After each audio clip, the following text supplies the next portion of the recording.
হরে কৃষ্ণ। রাধাসখীর রান্নাঘরে আপনাদের সবাইকে স্বাগতম। তো আজকে আমরা ভগবানের জন্য তৈরি করছি পুর ভরা কাঁকরোল। তো এখানে আমি কাঁকরোল নিয়েছি আর কাঁকরোলগুলোকে দুই ভাগ করে কেটে নিয়েছি। এখন এইগুলোকে জলে খুব ভালোভাবে সিদ্ধ করে নিয়েছি। আর এখন আমি কাঁকরোলের ভিতরে যে বীজগুলো হয় সেগুলোকে আলাদা করে নেব। তো এই কাজটা কিন্তু খুব সাবধানে করতে হবে, যেহেতু সিদ্ধ করা কাঁকরোল ভেঙে যাওয়ার ভয় থাকে। এই কারণে আস্তে আস্তে কাঁকরোলের বীজগুলো বের করতে হবে।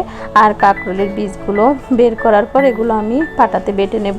আপনারা চাইলে ব্লেন্ডারে ব্লেন্ডও করতে পারেন, তবে এটি আধা বাটা করলে খুব ভালো হয়। তো এই যে কাঁচামরিচ আর কাঁকরোলের বীজগুলো বাটা হয়ে গেছে। আর এখানে আমি সরিষা আর নারকেলটাও বেটে নিয়েছি।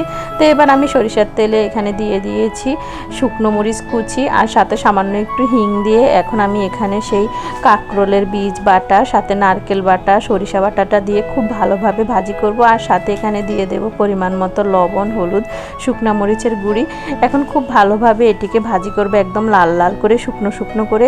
তো এই যে আমার কিন্তু কাঁকরোলের পুরটা কিন্তু ভাজা হয়ে গেছে। এখন আমি এটি ঠান্ডা করে কাঁকরোলের ভিতরে খুব সুন্দর করে ঢুকাবো, মানে যাতে খুব ভালোভাবে পুরটা হয়। আর এইভাবে কিন্তু পুরটা তৈরি করলে এর টেস্টটা কিন্তু অনেক ভালো হয়। তো এবার আমি এখানে একটা বাটার তৈরি করেছি, আতপ চালের গুঁড়ো, লবণ, হলুদ আর মরিচের গুঁড়া দিয়ে একটু ঘন বাটার তৈরি করেছি। এবার আমি এগুলোকে বাটারে চুবিয়ে চুবিয়ে সাদা তেলে খুব ভালোভাবে ভেজে নেব, একদম মচমচে করে, হালকা আছে।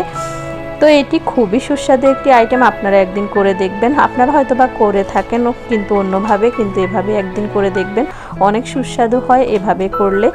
তো এবার আমি উল্টে পাল্টে কিন্তু ভেজে নেব। আর উপরের দিকটা হবে একদম মচমচে আর ভিতরে নরম।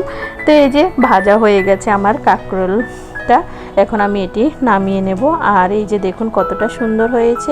তো এবার আমি এটি ভগবানকে অফার করবো আর সবাই মিলে আস্বাদন করব পরম সুস্বাদু কৃষ্ণপ্রসাদ। হরে কৃষ্ণ। ধন্যবাদ।